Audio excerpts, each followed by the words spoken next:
Assalamualaikum warahmatullahi wabarakatuh. Selamat siang semuanya. Warahmatullahi wabarakatuh. Siang. Semangat pagi. Di sini saya akan mempresentasikan hasil pembelajaran saya di pelatihan pendidikan inklusif yang sedang saya ikuti. Kebetulan dalam hal ini saya akan mengambil sebuah materi dari sebuah resume, yaitu dari sebuah artikel yang ada di koran yang diterbitkan oleh Harian Pikiran Rakyat. Dalam artikel tersebut berjudul Identifikasi ABK jadi tantangan sekolah umum. Tidak semua sekolah siap. Hal ini saya ambil karena menurut saya ini sangat sesuai dengan sekolah yang tempat kita bertugas, di mana sekolah kita juga termasuk sekolah umum yang menyelenggarakan pembelajaran inklusif. Jadi sekolah kita sekolah umum yang masuk ke sekolah SPI. Untuk itu selanjutnya saya akan tampilkan slide selanjutnya, yaitu berdasarkan artikel yang sudah saya identifikasi permasalahan ABK-nya. Jadi tantangan sekolah umum tak semuanya siap, yang dimuat dalam media massa termasuk literatur abu-abu. Karena pendapat yang termuat di dalam artikel tersebut belum dilakukan secara bukti empiris atau belum disidangkan dalam sidang ilmiah yang dimuat atau yang diketahui oleh beberapa tokoh-tokoh yang mengetahui tentang pendidikan inklusif secara detail.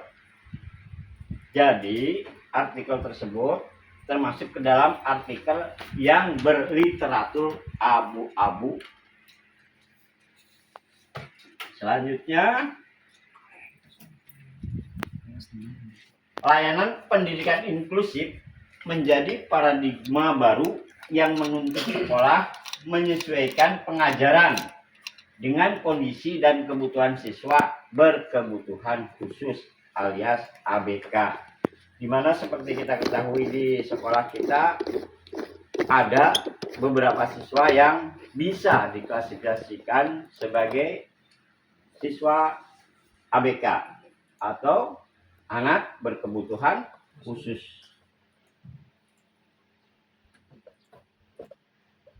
Sekolah harus memberikan kesempatan yang setara walaupun dengan cara yang berbeda kepada ABK. Maksudnya begini, jadi sebagai sekolah, kita sebagai penyelenggara pendidikan harus mampu memberikan pelayanan pendidikan kepada seluruh siswa yang ada, walaupun siswa tersebut mempunyai berbagai macam karakter dan perbedaan. Adem? Ya teh sebeneran. Beneran, kaji dan tes serius kok. Maksudnya enggak formal. Yang penting direkam. Ya. Untuk mengacu ke hal tersebut, sekolah harus membuat rancangan program pembelajaran yang khusus menangani ABK. Materinya sama, cara penyampaiannya yang berbeda. Jadi begini, materinya sama-sama penjumlahan misalkan, cuma penyampaiannya akan berbeda jika disampaikan kepada siswa yang berkebutuhan khusus. Itu pun melihat kebutuhan khususnya apa, bagaimana dan harus bagaimana kita menyikapinya. Baik, selanjutnya, setelah ABK dikenali melalui cara sederhana, pihak sekolah bisa melanjutkan penilaian dengan menggandeng tenaga profesional. Tenaga profesional apa yang bisa kita gandeng sebagai tenaga pendidik? Yang lebih sering itu, yang lebih mudah itu biasanya dokter sebagai untuk mengidentifikasi siswa tersebut benar enggak masuk ke ABK. Bisa dokter umum, bisa dokter khusus spesiologi, psikologi, ya psikolog, neurolog, antropedagog, terapis, dan lain-lainnya. Ini saya tampilkan suatu gambaran bahwa ini sedang ada perbincangan atau diskusi antara beberapa ahli untuk menentukan, mengidentifikasi siswa yang apakah siswa tersebut masuk ABK atau tidak. Terus bagaimana cara mengatasinya?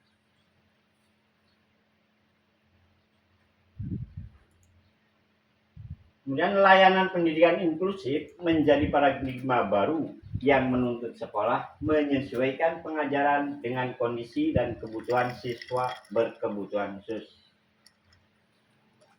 Jadi merupakan paradigma baru bagi sekolah kita, bagi GTK kita, GTK yang ada di sekolah kita.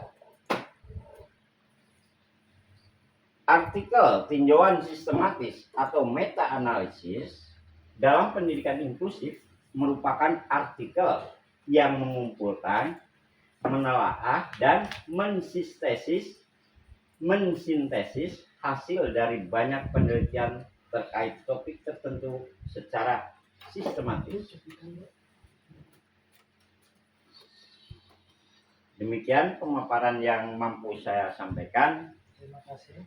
Jika di antara kita ada yang mau bertanya, saya persilahkan kepada mungkin pamit. Nanyakan, doa, nanya kenaon. Kudu nanya itu. Tah, nanya yuk. Baca. Iya tuh Ya kenapa? kan kini sedikit. Maksa ya mah galak. Silakan siapa sahabat semua yang mau bertanya, insya Allah saya bisa menjawab. Saya jawab, kalau tidak mungkin kita pecahkan bersama persoalannya. Muka hiji yang pertama, nah bedana inklusi sama inklusif. Ini nanya. Oh, itu.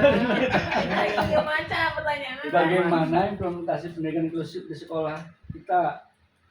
Oke, terima kasih. Itu suatu pertanyaan yang sangat bagus untuk kita sikapi bersama, karena kita sebagai pendidik yang tergabung dalam sekolah pendidikan inklusif, yang maksudnya sekolah umum tapi melayani pendidikan inklusif. Berarti kita harus meningkatkan kinerja kita sebagai tenaga pendidik, bukan hanya sebagai tenaga didik biasa, tapi tenaga pendidik yang mempunyai pengetahuan khusus tentang pendidikan inklusif. Caranya bagaimana? Tentunya kita bisa mencari tahu, browsing di internet, ataupun bertanya, bersharing dengan rekan sejawat. Untuk implementasi pendidikan inklusif di sekolah kita, minimal dari gerakan awalnya kita akan melakukan pertanyaan seperti tadi, yaitu what the meaning inclusive. Selanjutnya kita cari tahu apa itu inklusif, bagaimana itu inklusif. Biasanya kita dapat informasi itu dari internet lebih mudah, ataupun juga sharing, tanya jawab dengan rekan sejawat dan seterusnya. Terima kasih, pamit. Selanjutnya kepada Pak Asep atau Bu Novi atau Pak Aris, silahkan bertanya kalau mau bertanya. Nopi dah. Baca Bu pertanyaan. Bacaan. Oh iya Pak. Ini kudu kan itu. Bagaimana cara meningkatkan kompetensi diri kita agar mampu melayani ABK? Oh ya, terima kasih Bu Novi atas supportnya. Sebab menurut saya pertanyaan adalah support, ya. Apapun bentuk supportnya kita apresiasi aja, karena itu adalah hal yang terbaik. Jadi begini, bagaimana cara meningkatkan kompetensi kita, kompetensi guru agar mampu melayani ABK? Tentunya banyak hal yang bisa kita lakukan. Mulai dari titik awal kita kita mengikuti pembelajaran maupun pendidikan maupun latihan maupun webinar maupun apa itu bentuknya, yang penting yang bersinggungan dengan inklusif. Bahkan kita untuk lebih mudah-mudah yang simpel-simpel aja kita bisa membaca sebuah artikel yang membicarakan tentang pendidikan inklusif. Setelah kita baca, kita teliti dan kita telaah, nanti kita akan merasakan timbul rasa keinginan tahuan yang lebih mendalam tentang inklusif. Dan dari situlah kita bisa mengimplementasikan pendidikan inklusif di sekolah kita. Oke, thank you. Mungkin kalau tidak kurang puas dengan jawaban saya, kita pikirkan selanjutnya. Terima kasih. Demikian tadi paparan saya. Semoga bermanfaat bagi kita semua. Saya tutup dengan akhir wakalam. Wassalamualaikum warahmatullahi wabarakatuh. Itu Bang PK.